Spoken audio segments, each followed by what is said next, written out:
Assalamualaikum warahmatullahi wabarakatuh. Perkenalkan, nama saya Tria Gilang Wardana dengan NIM 1205244 dari Prodi Teknologi Pangan. Pada video ini, saya akan melengkapi penugasan bahasa Indonesia dengan mempresentasikan materi tentang kedudukan bahasa Indonesia sebagai bahasa nasional dan bahasa negara, serta peran bahasa Indonesia dalam kehidupan sosial dan kenegaraan. Dilihat dari kedudukannya dalam khasana kehidupan berbangsa dan bernegara, bahasa Indonesia memiliki dua pengertian. Yang pertama itu sebagai bahasa nasional dan sebagai bahasa negara. Bahasa Indonesia dalam kedudukannya sebagai bahasa nasional didasarkan pada Sumpah Pemuda tanggal 28 Oktober 1928 pada butir yang ketiga yang berbunyi, "Kami putra dan putri Indonesia menjunjung bahasa persatuan bahasa Indonesia."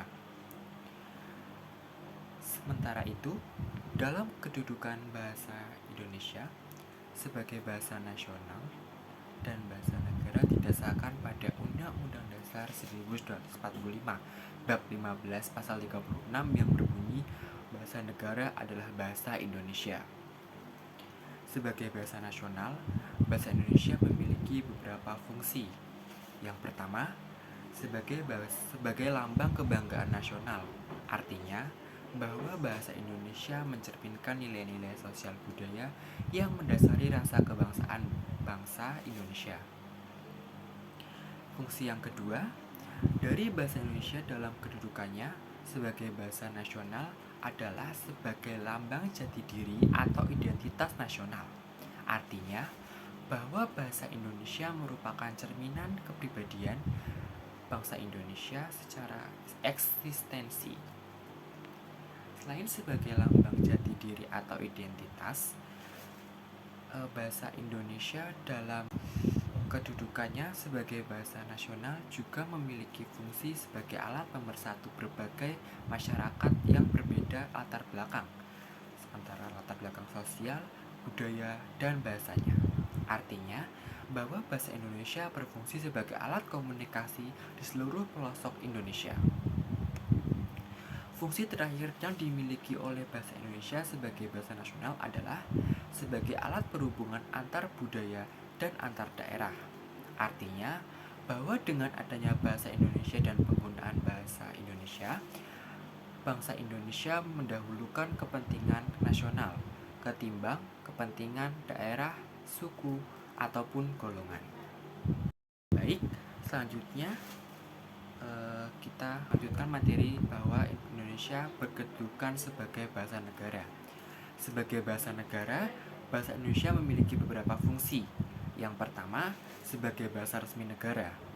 Sebagai bahasa resmi negara, bahasa Indonesia digunakan untuk berbagai keperluan kenegaraan, baik lisan maupun tulis, seperti pidato-pidato kenegaraan, dokumen-dokumen resmi, dan sidang-sidang yang bersifat kenegaraan. Semua itu dilakukan dengan menggunakan bahasa Indonesia sebagai bahasa pengantarnya.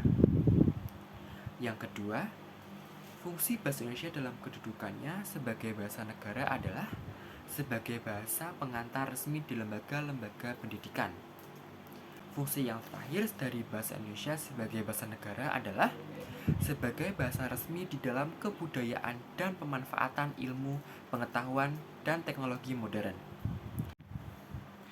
Untuk materi selanjutnya yaitu tentang peran bahasa Indonesia dalam kehidupan sosial dan kenegaraan. Yang pertama, sebagai sarana komunikasi sosial, yang artinya bahasa Indonesia digunakan oleh masyarakat untuk berkomunikasi dalam kehidupan sehari-hari. Perannya sangat penting dalam menciptakan hubungan antar masyarakat yang harmonis antar warga yang berasal dari latar belakang budaya dan bahasa yang berbeda. Bahasa ini juga digunakan dalam media massa baik cetak maupun elektronik untuk menyampaikan informasi kepada masyarakat luas. Yang kedua, sebagai alat administrasi dan hukum. Dalam bidang ini, bahasa Indonesia digunakan sebagai bahasa resmi dalam dokumen-dokumen hukum seperti undang-undang, peraturan, dan surat-surat keputusan. Penggunaan bahasa ini memastikan adanya keseragaman dalam penyusunan dan penegakan hukum di seluruh wilayah Indonesia. Yang ketiga, sebagai wadah pengembangan ilmu pengetahuan. Bahasa Indonesia berperan sebagai medium untuk penyebaran dan pengembangan ilmu pengetahuan. Ilmu pengetahuan di Indonesia banyak karya sekali buku ilmiah seperti buku teks dan jurnal akademis yang ditulis dalam bahasa Indonesia agar dapat diakses oleh masyarakat luas. Peran yang keempat itu sebagai simbol identitas dan kedaulatan. Penggunaan bahasa Indonesia secara resmi di berbagai aspek kehidupan kenegaraan memperkuat identitas nasional dan kedaulatan bangsa di tengah pergaulan internasional. Dengan kata lain, bahasa Indonesia tidak hanya berfungsi sebagai alat komunikasi, tetapi juga sebagai pilar penting dalam menjaga integritas bangsa dan menjalankan fungsi-fungsi kenegaraan.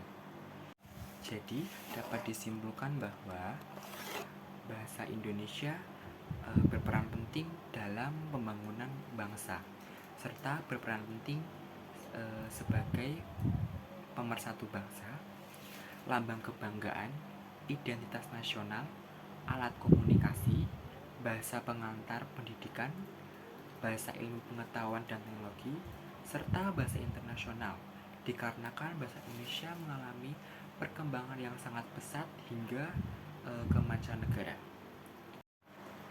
Baik, cukup sekian presentasi dari saya. Kurang lebihnya mohon maaf. Terima kasih. Wassalamualaikum warahmatullahi wabarakatuh.